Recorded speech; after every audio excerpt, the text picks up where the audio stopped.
Les gens de Thèbes n'ont rien oublié du drame. Ni les murailles, ni les arbres, ni les dieux. Car jamais mortel ne connut plus effroyable tragédie. Nul ne fut plus durement broyé par le destin. Voici l'histoire d'Œdipe.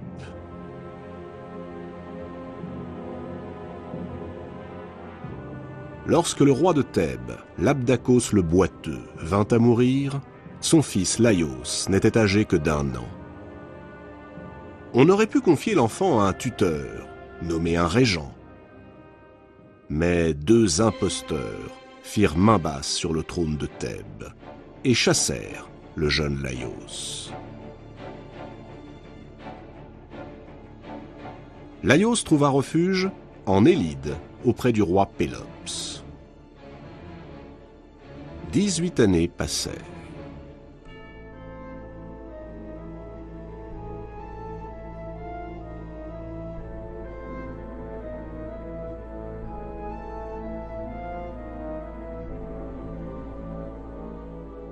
Le roi Pélops a désormais un fils, Chrysippe, dont il a confié l'éducation à son protégé, Laios. Chrysippe est un très beau garçon. Le cœur de Laios s'emballe. Il tombe éperdument amoureux de son élève. Chrysippe refuse ses avances. Il ne veut voir en lui qu'un compagnon de jeu. Alors, Laios va obtenir par la force ce que la séduction ne lui a pas accordé. Il enlève Chrysippe et abuse de lui.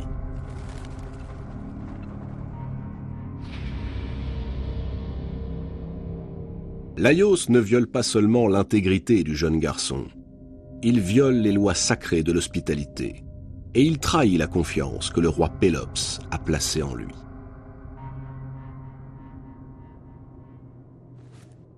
Le soir venu, Chrysippe, honteux, n'ose rentrer au palais.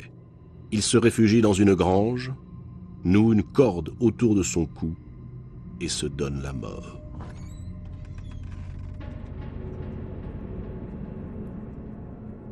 Lorsque le roi Pélops découvre le cadavre de son fils, il appelle sur Laios la malédiction des dieux. Sur Laios et sur tous ses descendants, que jamais la lignée de Laios ne puisse se perpétuer, qu'elle soit vouée à l'anéantissement.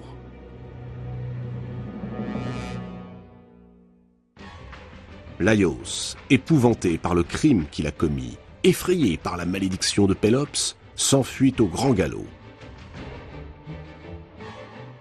Il retourne à Thèbes, où les 2 imposteurs qui le chassèrent de la cité sont morts. Le trône est désormais vacant, Laios peut s'y installer de plein droit. Laios choisit pour reine une jeune femme de noble lignée. Elle s'appelle Jocaste. Les mois passent. 1 an. 2 ans. Le couple n'a toujours pas d'enfant. Le couple s'interroge et le peuple murmure. Laios décide de se rendre à Delphes, au temple d'Apollon, afin que les dieux lui indiquent ce qu'il doit faire pour avoir un fils, un héritier du trône. Il a oublié les imprécations du roi Pélops et ses malédictions. Mais les dieux, eux, ont la mémoire tenace. Voici ce que l'oracle de Delphes annonce à Laios. Laios, toi qui règnes sur Thèbes, garde-toi bien de faire un enfant à ta femme. Les dieux te l'interdisent. Si par malheur tu engendres un fils, il te tuera. Laios est effondré. Ainsi donc, il est condamné à périr de la main de son propre fils. Pour que la prophétie ne puisse se réaliser, il s'abstient de visiter sa reine. Il se contente de la compagnie de jeunes garçons. Mais un jour, son désir est le plus fort. il se glisse dans le lit de Jocaste.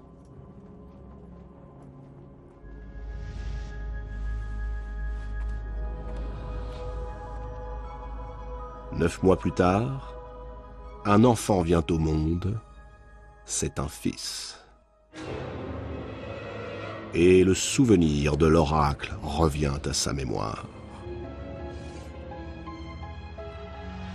Si par malheur tu engendres un fils,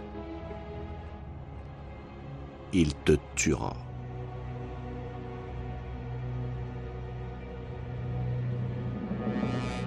Laios gémit, implore la pitié des dieux, arpente sans fin les corridors de son palais. Il cherche une issue, une manière de détourner le sort et de faire mentir la prophétie. Tuer l'enfant de ses propres mains? Impensable, non.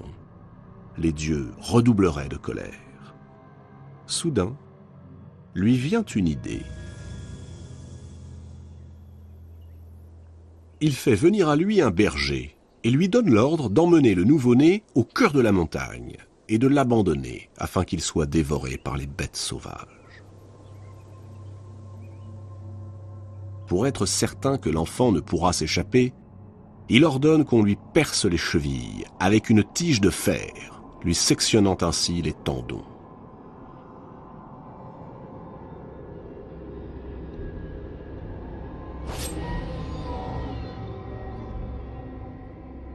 C'est le sort que l'on réserve aux animaux, que l'on veut empêcher de courir. Le berger prend la route. Il arrive bientôt à l'orée de l'épaisse forêt du mont Cithéron. L'enfant lui sourit. Le berger hésite. Il n'a pas le cœur d'abandonner ainsi le nouveau-né. À ce moment, un homme apparaît. Il est en route pour Corinthe. Le berger le supplie de prendre l'enfant et de l'emmener avec lui. Ainsi, il serait à l'abri, loin de Thèbes et du regard meurtrier de Laios. L'homme hésite, puis il pense au roi Polybe et à la reine Méropée, les souverains qui règnent sur Corinthe. Il sait que le couple royal se désole de ne pas avoir d'enfant. Si ce nouveau-né survivait à ses blessures, il ne pourrait que les combler, et l'homme en tirerait peut-être quelques récompenses. Effectivement, lorsqu'il rentre à Corinthe et leur présente l'enfant, le roi et la reine sont ravis. Ils s'empressent de l'adopter et lui donnent le nom d'Œdipe, c'est-à-dire celui qui a les pieds enflés. Œdipe grandit donc à Corinthe, entouré de l'affection de ceux qui, désormais, sont devenus ses parents. Adolescent, Œdipe, même s'il boite légèrement, fait l'admiration de tous. Et nul doute que, le jour venu, il sera le digne successeur du roi Polybe. Mais un soir, au cours d'un grand banquet, l'un des convives, éméché par le vin, lance au jeune Œdipe: « Après tout, toi, tu n'es qu'un enfant trouvé. » Un enfant trouvé? Œdipe, choqué, prend l'assistance à témoin. Il réclame que l'on confirme qu'il est bien le fils de Méropée et de Polybe. Personne ne bouge. Les visages se ferment.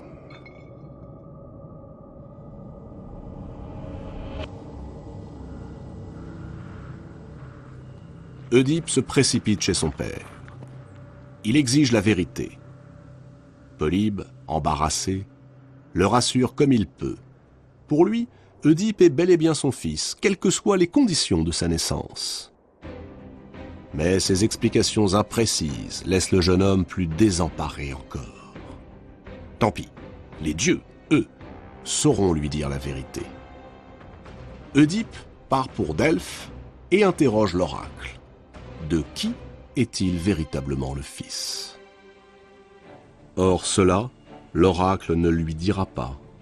Au contraire, la grande prêtresse, la Pythie, lui annonce le plus effroyable et le plus lamentable des destins. Tu tueras ton père et tu coucheras avec ta mère. Horrifié, le jeune homme choisit de ne plus rentrer à Corinthe. Il veut fuir le plus loin possible, mettre la plus grande distance entre ses parents qu'il chérit tendrement et lui, afin que ne puisse se réaliser cette terrible prophétie.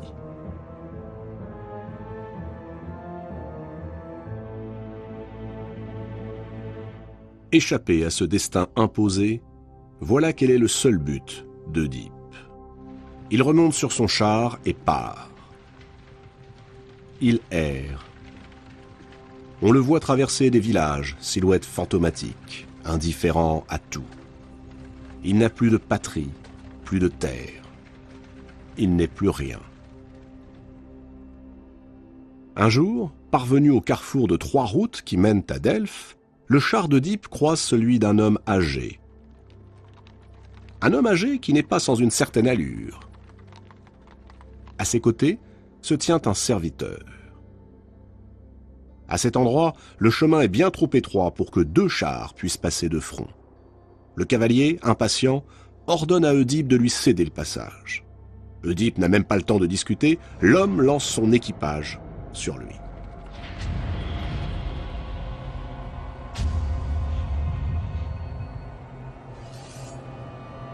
Ce jour-là, la force est du côté du plus jeune.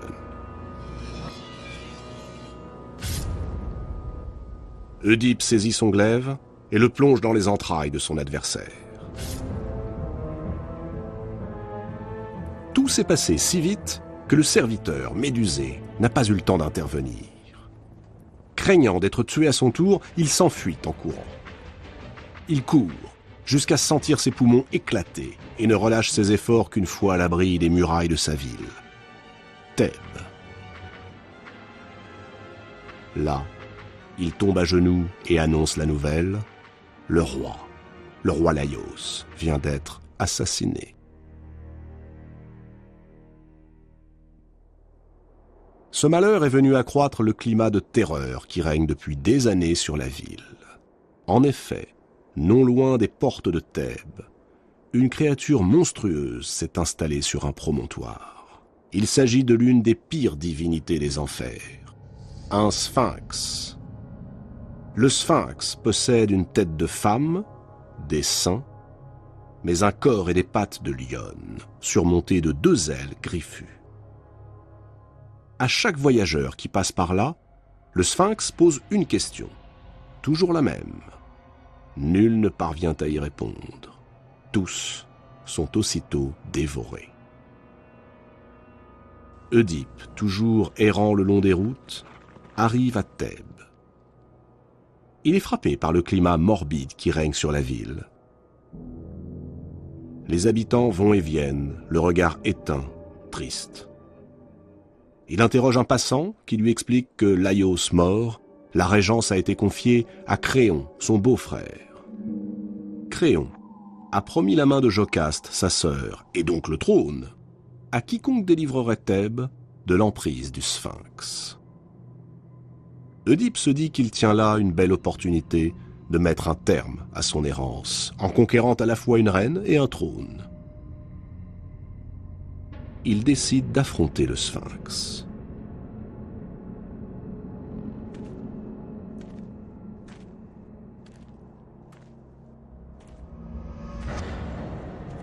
La bête est là. Un sourire ironique éclaire ses traits. Elle tient une nouvelle proie.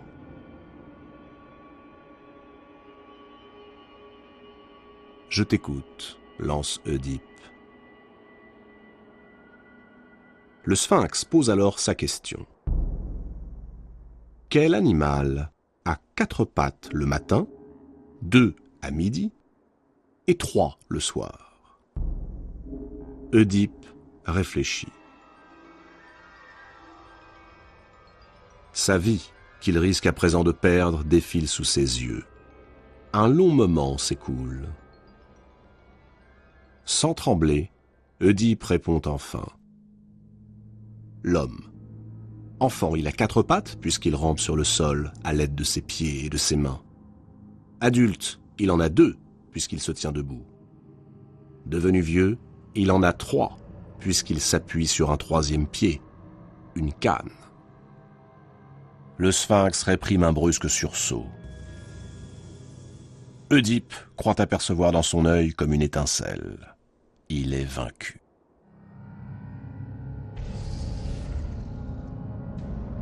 D'un bond, le monstre se précipite dans le vide et va s'écraser sur les rochers.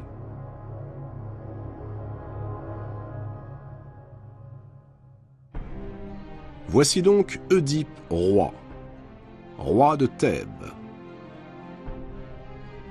Les années passent.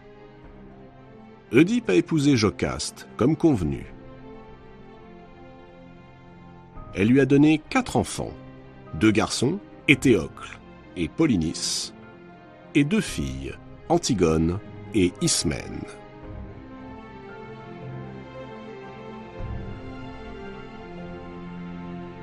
Oedipe a désormais l'âge de cet homme qu'il avait tué un jour, à la croisée des chemins. C'est alors que survient sa dernière épreuve, la plus terrible. Une maladie abominable s'est répandue sur Thèbes. Elle frappe indistinctement les jeunes et les vieux. Les femmes accouchent d'enfants mort-nés. Le peuple implore Oedipe, le supplie de le sauver. Lui qui a su triompher du sphinx saura sûrement les débarrasser de ce fléau. Oedipe part à nouveau pour Delphes. L'oracle saura peut-être l'éclairer sur les raisons de ce mystérieux mal. Or, l'oracle répond ceci à Oedipe. Si la peste s'est abattue sur la ville, c'est parce que ses murs abritent un assassin, le meurtrier du roi Laios. Tant qu'il ne sera pas trouvé et chassé hors des murs, le mal continuera de s'étendre jusqu'à la dévastation totale.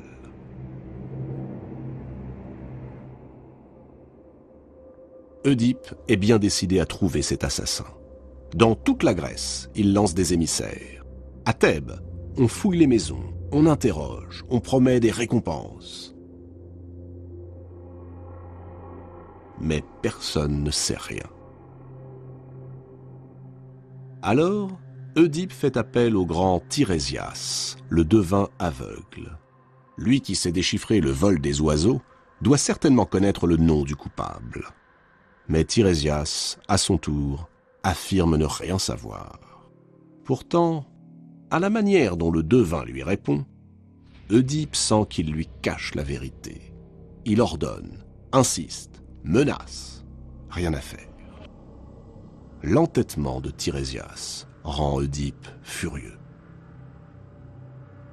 La reine Jocaste décide alors d'intervenir. Elle se souvient que le jour du meurtre, Laios, son époux, était accompagné d'un serviteur. C'est lui qui avait répandu la nouvelle. À l'époque, il n'avait fourni qu'une seule explication. Laios avait péri de la main de jeunes bandits au carrefour de 3 routes dans un chemin étroit, près de Delphes. C'est tout. Oedipe blêmit. Ce carrefour, ce chemin étroit près de Delphes, il ne les connaît que trop bien. Mais il se rassure aussitôt. Le serviteur a parlé de bandits, alors qu'Oedipe sait qu'il était seul lors de son combat avec le vieil homme. Il ne peut donc s'agir de lui, mais d'une coïncidence. Ce sont 2 histoires différentes. Il faut retrouver le serviteur de Laios. Mais après tant d'années, comment faire? Il a disparu au lendemain du meurtre, et nul ne sait ce qu'il est advenu de lui. C'est à ce moment qu'arrive de Corinthe un messager. Il est porteur d'une triste nouvelle. Le roi Polybe est mort.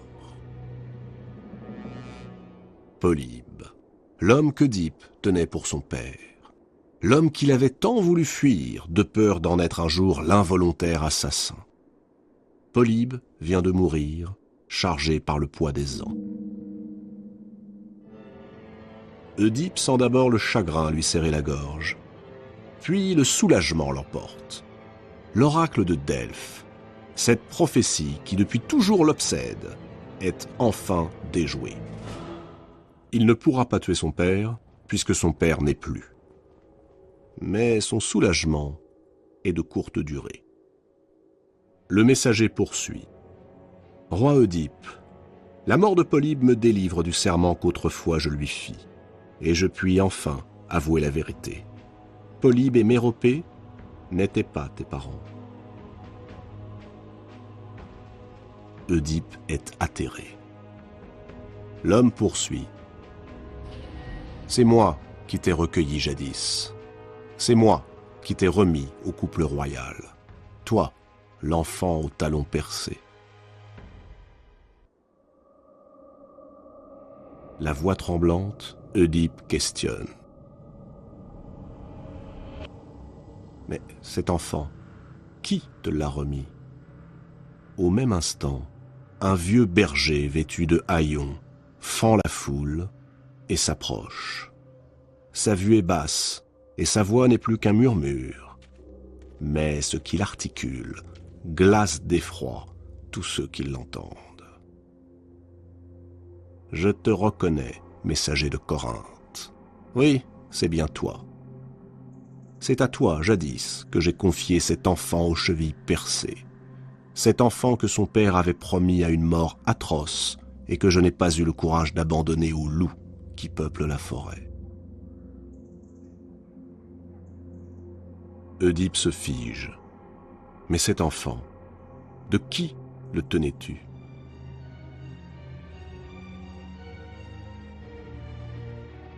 Le vieux berger fixe Oedipe de ses yeux usés et laisse tomber d'une voix sourde. Cet enfant était le fils du roi Laios et de la reine Jocaste. Jocaste a tout entendu. Elle est prise de vertige. Tout est clair à présent. Plus aucun doute n'est possible. Oedipe est son fils.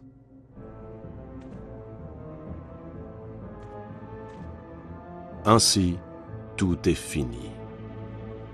Alors qu'il avait tout mis en œuvre pour lui échapper, l'oracle de Delphes s'est accompli. L'infortuné Oedipe a bel et bien tué son père et épousé sa mère.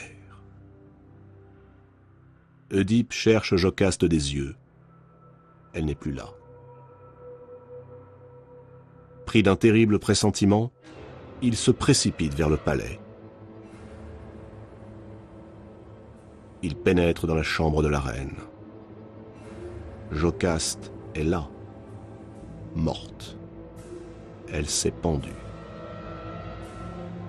Alors, Oedipe, l'âme et le cœur brisés, arrache les agrafes d'or qui ornent le vêtement de sa mère. Une expression sauvage anime ses traits. On voit sur sa figure la colère, la violence, l'emportement et la cruauté d'un bourreau. Il pousse un hurlement.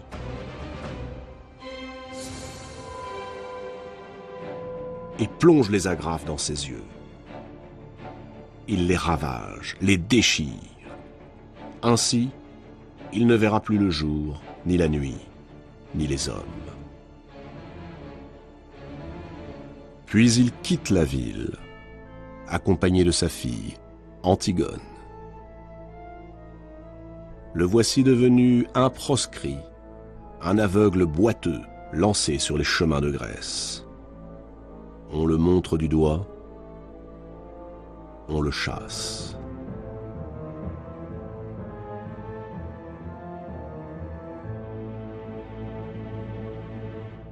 Oedipe est-il coupable ? Il a tué son père, certes, mais il ignorait tout de leur lien. Et il était en état de légitime défense. Il a couché avec sa mère, oui, mais il ignorait aussi qui elle était. Après avoir vaincu le Sphinx, Jocaste était la récompense à laquelle il ne pouvait se soustraire. Destiné à commettre ses crimes avant même d'avoir été conçu, Oedipe était enchaîné à son destin.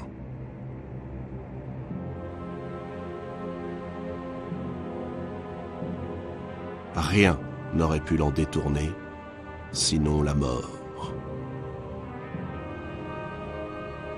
Et plus il aura lutté contre son destin, plus ce dernier aura mis d'acharnement à le broyer.